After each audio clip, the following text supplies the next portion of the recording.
Jadi ibarat gini, kalau aku tuh sering ngejulit. Jadi memang hobi aku kalau ada yang aneh-aneh di medsos itu aku langsung komen itu kan. Tapi komen kau tuh komen yang positif apa yang negatif? Komen kau tuh yang membangun atau yang menjatuhkan? Ya namanya netizen Indonesia itu tidak pernah yang namanya untuk membangun, melainkan menjatuhkan seseorang.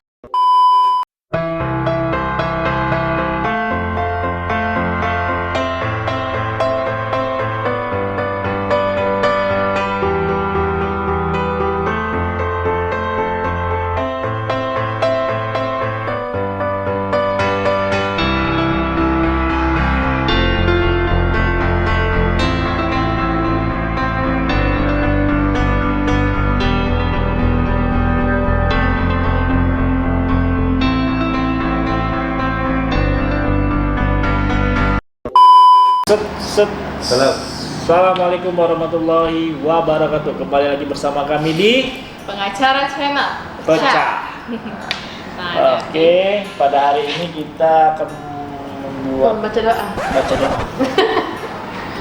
Oke, pada hari ini kita bahas tentang edukasi hukum masalah apa namanya? bullying. Bullying. Sudah Ya. kalian tonton sketsa sebelumnya? Kejadian itu di Kota Mubagu. Kejadiannya kapan itu Puspa? Baru-baru ini ya? Baru-baru ini. Jadi sebelumnya itu sempat viral unggahan di media sosial yang menyatakan bahwa ada seorang siswa di Kota Mubagu ini nih berinisial BT, umurnya 13 tahun, jadi korban bullying oleh teman-temannya. Cerita tuh bermula dari katanya tuh pas si korbannya tadi nak pergi sholat, kawan-kawan ini beserta rombongan datang membekap dia pakai sejadah. Dibekap rainya, disiksa, dipukul kan. Terus baliklah si korban ini ke rumah, ngeluh sama orang tuanya itu sakit di bagian perut. Oh, sakit di perut. Dibawalah ke rumah sakit sama orang tuanya. Ternyata ada tindakan yang harus dirujuk ke rumah sakit besar. Korbannya tadi di rumah sakit besar itu tuh dia dioperasi karena ada kelainan usus katakan akibat kekerasan yang dilakukan oleh teman-temannya itu tadi. Nah, sayangnya pada tanggal 12 Juni 2022 kemarin tuh si korban tadi dinyatakan meninggal. Oh, meninggal. Si korban inisial T tadi itu. BT tadi. Umur 13 tahunnya tadi. Ini diduga jadi korban kekerasan bullying. Setelah dilakukan penyidikan, guys, ternyata ada fakta menarik yang ditemukan oleh pihak kepolisian. Ada penyidik ya. Kombes Jules menyatakan bahwa setelah kasus ini diusut ternyata T ini tadi bukan korban bullying, melainkan pelaku bullying yang mana T ini tadi dikeroyok sejumlah siswa lainnya lantaran telah melakukan bullying terhadap salah satu pelaku penganiayaan dia ini tadi. Jadi balas dendam anak-anaknya nih tadi. Ngeri juga ya balas dendam sama meninggal. Oh, ada kak dibully kan? Coba nggak dibully kan? Nggak pernah. Baiklah, oke gengs ya. Jadi dari tadi kasus yang didengar oleh si Puspa tadi, mari kita analisa secara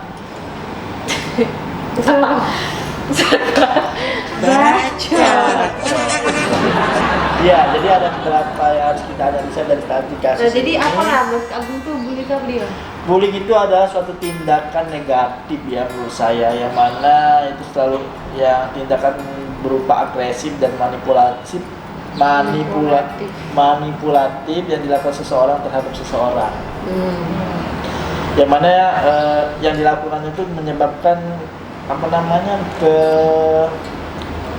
luka fisik bisa terjadi ya, luka batin juga. Bermuatan kekerasan fisik maupun psikis. Ibarat kata tuh bullying itu misal gini, aku udah senang dengan kau. Nah, kalau contoh di sketsa lah ya. Kalau kekerasan fisik, aku mukul kau pun aja kau ya, anak kecil kau nih. Ya sudah, untuk jenis-jenis bullying aku serahkan sama Nadia. Apa baik Nadia? Coba jenis-jenis bullying itu ada apa baik yang sekilas sudah aku sebutin tadi, tolong kau jabat lagi ini ya. Iya. Profesor ini. Ya? Iya. Jadi yang pertama itu ada penindasan secara fisik. Nah, Cak Agung tadi ngebuk aku ngebuk jangan kamu sebut lagi. Mulai dari nyandung. Ya, bisa juga jambar. Pokoknya yang menyangkut masalah fisik lah ya. Nah, yang kedua tuh penindasan secara verbal. Nah, ini contohnya tuh yang cek di sketsa saya tuh bisa dengan hinaan, cacian, Nah, terus ada lagi pengucilan. Nah, kalau pengucilan ini bukan tindakan verbal maupun fisik. Kalau pengucilan itu misalnya ini ya, ada yang anak-anak kadang tuh yang mempunyai kekurangan mental lah istilahnya itu, kadang mereka Dan dijauhi. dikucilin, yang kayak culun lah istilahnya bahasa ininya. Yang lebih sering dibully kan? Yang berkacamata istilahnya culun. Dia merasa terisolasi. Bukan kacamata, istilahnya baju dimasukin tinggi sampai semua ini, nah itu istilahnya. Kalau pengucilan itu. Itu lah ya pengucilan ya. Ah, Terus ada lagi namanya penindasan dunia maya. Apalagi sekarang zaman medsos ya. Iya, cyberbullying ya. Kamu Jadi ada ibarat yang gini, ngomongin medsos? kalau aku sering juli. Nah, jadi memang hobi aku kalau ada yang aneh-aneh di medsos itu aku langsung komen, itu kan. Tapi komen kau tuh komen yang positif apa yang negatif? Kalau- Komen kau tuh yang membangun atau yang menjatuhkan? Netizen Indonesia itu tidak pernah yang namanya untuk membangun, melainkan menjatuhkan seorang.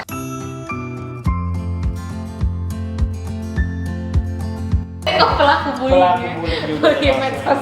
Kau ini bullying Kau. bullying nggak boleh. Sudah lanjut. Jadi selain itu ada juga namanya penindasan seksual. Oh, penindasan seksual. Jadi cek ini ngebully istilahnya tuh ya Atau menggoda. jangan kancian cek itu, nah misalnya Puspa, nah setelah colek cek itu, nah Puspa merasa risih cek itu kan dengan Oke, kamu Puspa dengan harus cantik, iya Puspa, di harus depan seksi, umum Puspa. juga Puspa ini colek-colek, itu termasuk penindasan seksual secara bullying istilahnya. Bisa berujung juga dengan pelecehan seksual. Iya. Penindasan seksual itu tuh sebenarnya. Jadi apa sih sanksi untuk pelaku bullying Nah, Puspa? coba Puspa. Nah, kalau untuk ancaman bagi si pelaku bullying, tadi kan kasusnya terkait anak-anak ya, anak-anak sama anak-anak kan. Apalagi si korban tadi meninggal sampai kan, meskipun ternyata dia pelaku dan balas dendam oleh budak-budak ini sebenarnya tidak boleh ya. Apa sih sanksi untuk pelaku bullying ini? Kalau untuk bullying yang dilakukan oleh anak di bawah umur itu dapat diajukan di depan pengadilan berdasarkan Undang-Undang Nomor 11 Tahun 2012 tentang Sistem Peradilan Anak, dan dapat dipidana dengan syarat haruslah berumur 12 tahun dan belum berusia 21 tahun serta belum menikah. Jadi budak tadi bisa dituntut secara hukum ke pengadilan asal mereka tadi berumur di bawah 12 tahun dan belum berumur 21 tahun dan belum menikah. Kan biasanya ada ya budak yang 15 tahun dan nikah. Yang nikah. Nah, terus untuk anak yang di bawah umur 12 tahun ini tadi itu, penyidik itu dapat mengambil keputusan untuk mengembalikannya kepada orang tua atau wali, atau juga dapat mengikutsertakannya dengan pendidikan, pembinaan, dan pembimbingan instansi pemerintah terkait atau LPKS yang menangani bidang kesejahteraan sosial baik di tingkat pusat maupun daerah selama paling lama itu 6 bulan. Ada sih misalnya umur dewasa tuh, dewasa lebih dewasa. Kalau dia tadi anak-anak kan. Nah, kalau orang dewasa tuh ada sih, beda sih hukumannya. Dalam kasus bullying yang dilakukan oleh orang dewasa itu berakhir terdapat di dalam pasal 345 KUHP yang mengatur bahwa barang siapa sengaja mendorong orang lain untuk bunuh diri, menolongnya dalam perbuatan itu, memberikan saran kepadanya untuk itu, diancam dengan pidana paling lama 4 tahun kalau orang itu jadi bunuh diri. Jadi memang penyebab bullying itu secara psikis menyebabkan orang depresi ya, yang dapat menyebabkan orang bunuh diri. Bullying itu tuh terjadi di berbagai lapisan masyarakat, tua, muda, anak-anak, tapi paling sering itu terjadi di lingkungan sekolah dan anak-anak sebenarnya. Yang benar-benar ketara jelas ya. Kalau untuk di lingkungan orang-orang dewasa, bullying itu bisa berupa penganiayaan, berujung dengan penganiayaan, pelecehan. Jadi sebenarnya hati-hati kita tuh dalam bersikap dengan orang. Apalagi kalau misalnya kita tidak seneng ya, jangan sampai apa yang kita omongi, apa yang kita lakukan itu tuh menyakiti orang lain. Karena kita tidak tahu saja, kita kadang misalnya dengan kawan kan, kau nih bunga nian, kau nih ini. Karena kita Dia tahu apa mungkin yang dia senyum, alami. dia mungkin senyum, tapi dalam hatinya mungkin deh sakit, cek kan. Bullying itu tuh kadang tanpa disadari. Kita sama wong baik kadang tidak sadar kalau itu ngebully dia, cek kan. Ya udah, kalau begitu itu aja yang dapat kita sampaikan pada hari ini, semoga Masalah bermanfaat. bullying. Kalau ada pertanyaan silakan ditanyakan melalui DM Instagram kami Acara channel. Kalau lebih simpel lagi boleh langsung komentar. kalau komentar dan mau konsultasi silakan datang aja ke kantor hukum kami Di mana? Jalan Angkatan 45. nomor 21 di. Hubungin deh nomor yang tertera di Ya, Instagram. di sini ya, di Instagram ya. Oke, saja. Apalagi Indonesia. Negara hukum. Assalamualaikum warahmatullahi wabarakatuh. Apalagi? Mandarin.